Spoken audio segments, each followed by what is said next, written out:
ইসলাম দেশ মানবতার অত্যন্ত প্রহরী ইসলামী ছাত্র আন্দোলন বাংলাদেশ বরিশাল মহানগর শাখা কর্তৃক আয়োজিত আজকের এই জিপিএ 5 প্রাপ্ত শিক্ষার্থীদের সংবর্ধনা অনুষ্ঠানে উপস্থিত আজকের মধ্যমণি জিপিএ 5 প্রাপ্ত শিক্ষার্থীবৃন্দ, অভিভাবকবৃন্দ এবং আমার সামনে উপবিষ্ট আমাদের প্রধান অতিথি, প্রধান বক্তা, বিশেষ অতিথি সহ আমার নগরের দায়িত্বশীল বৃন্দ, বরিশাল বিশ্ববিদ্যালয়ের নেতৃবৃন্দ, সবাইকে জানাই ইসলামী ছাত্র আন্দোলন বাংলাদেশ বরিশাল মহানগর শাখার পক্ষ থেকে আন্তরিক শুভেচ্ছা এবং মোবারকবাদ। সংগ্রামী উপস্থিতি, আমি হয়তো বা দেখতে পাচ্ছি অনেকের মনোযোগ আকর্ষণ করতে পারছি না। আসলে ব্যাপারটা হচ্ছে এইরকমই যে ভালো কথা হয়তো বা আমাদের অনেকেরই কানে লাগে না। যদি এখানে বসে একটি হিন্দি গান কেউ গাইতো হয়তো বা অনেকেরই ভালো লাগতো। এটা স্বাভাবিক, বয়সের একটা দোষ বলা যায়, ঠিক না?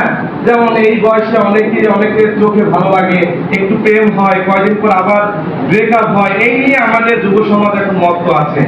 আসলে আমি মনে করি ইসলাম দেশ মানবতার তরে আপনাদের মেধা উৎসর্গিত হওয়া উচিত। কারণ আপনারা যারা মেধাবী, হাজারো ছাত্র পরীক্ষা দিয়েছে, কিন্তু এবছর যারা বরিশাল বোর্ডে প্রায় অর্ধেক ছাত্র ফেল করেছেন, এর মধ্যে থেকে অর্ধেক পাস করেছেন, তার মধ্যে থেকে কিছু ছাত্র জিপিএ পাস পেয়েছেন। এই জিপিএ পাস প্রাপ্ত শিক্ষার্থীরা শুধু মনে করবেন না যে নিজেদের মেধা বলে আপনারা জিপিএ পাস পেয়েছেন। অবশ্যই আল্লাহর কাছে মেহেরবানি প্রয়োজন হয়েছে, অর্থাৎ আল্লাহর কাছে মেহেরবানিতে যারা জিপিএ পাস করার জন্য উৎসর্গিত হবে, এটা আমাদের প্রত্যাশা। সংগ্রামী উপস্থিতি, আপনারা জানেন আমি রাজনীতি করি, আপনাদের সামনে হয়তো একটি পরিচিতি দেওয়া হয়েছে ইসলামী ছাত্র আন্দোলন বাংলাদেশের, একটি ইংরেজিতে একটি বাংলায়। ওটার মধ্যে যদি আপনি দেখেন আজকে যে প্রোগ্রামে আসছেন সে প্রোগ্রামের আয়োজক ইসলামী ছাত্র আন্দোলন বাংলাদেশ, আপনারা দেখবেন ওখানে আমাদের লেখা আছে, আমাদের লক্ষ্যর মধ্যে ইসলামী ছাত্র আন্দোলন বাংলাদেশ জাহিলিয়াতের সকল প্রকার আধিপত্য চায় এবং একটি ইসলামী হুকুমত প্রতিষ্ঠা করতে চায়। আমি বলবো বর্তমান প্রজন্ম জাহিলিয়াত কি তাই বুঝে না। জাহিলিয়াত বলতে এমন একটা বিষয়কে বুঝে যা মানদাতার আমলে চলে গিয়েছে। আসলে জাহিলিয়াত বলতে কোরআন এবং সুন্নাহ বিরোধী যাই হবে তাই জাহিলিয়াত। এই কোরআন এবং সুন্নাহ বিরোধী বর্তমান সমাজে কিছু আছে কি নাই? আমরা চাই এটা পরিবর্তন হোক। পরিবর্তন হলে কি আসবে? সমাজতন্ত্র, গণতন্ত্র। আমি এখন কিতাব পড়া শুরু করলাম, লেখাপড়া শুরু করলাম। সেই ভদ্র মহিলা এখন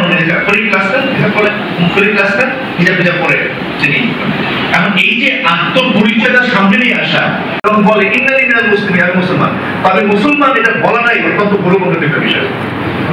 সব বছর হচ্ছে আমি পাবলিকের আপনাদের ম্যাম ছিল রাস্তা কবি, হ্যাঁ, রাস্তা কবির ম্যাম, তিনি অ্যারিজোনা ইউনিভার্সিটি থেকে পিএইচডি করছেন, খুবই ধার্মিক মানুষ।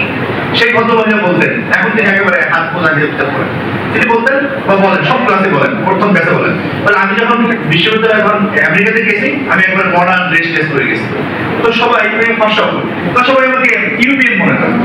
তো আমি যে একজন এশীয়, আমি যে একজন বাঙালি মুসলিম মেয়ে, এই পরিচয়টা হারাই গেছে। কারণ সবাইকে ধরে বলতে পারে ভাই আমাকে ইউরোপিয়ান মনে করে। কত ছেলেকে যে চিনি, সংগঠন করে তো হাজার সম্ভাবনা ছেলে, তাদের দুইটা ক্লাসের আমি হাত দিয়ে দিছি, সেই ছেলেটাকে আজকে যখন ক্যারিয়ারে দেখি হতাশ লাগে, কষ্ট লাগে যে এত উজ্জ্বল, এত সম্ভাবনা হয়। সেই ছেলেটা এখন 20,000, 30,000, 25,000 টাকার চাকরি করে, মাথা গুঁজে করে, সেটা করতে গিয়ে তার পায়ের শেষ হয়ে যাচ্ছে। সেও কিন্তু এই ক্লাস 2টা পেয়ে আসছে। ইউনিভার্সিটিতে ভালো র্যাঙ্কিং ছিল, ভালো সাবজেক্ট ছিল, হ্যাঁ। তো তোমরাও এই জায়গাতে না পড়ো, সেজন্য বলি দুনিয়াকে বাস্তব দেখো, বাস্তব সিদ্ধান্ত নাও। এরপরে হলো এখনই কোনো একটা কর্মের সাথে, এখনই কোনো একটা সেক্টরের সাথে কাজ দেবে। পশ্চিমে সবাই কিন্তু এটা করে, সাগর পানিতে ভরে, সাগর পানিতে ভরে আমরা জীবন কাটে যুদ্ধ করে, প্রাণের মায়া সঙ্গ করে, জীবনের স্বাদ নাই পায়। ও জীবন কাটে যুদ্ধ করে, প্রাণের মায়া সঙ্গ করে, জীবনের স্বাদ নাই পাইতে হবে আমি যে সাগর মাঝি রে, তীর হারাই ঢেউয়ের সাগর পানিতে পড়ে, তীর হারাই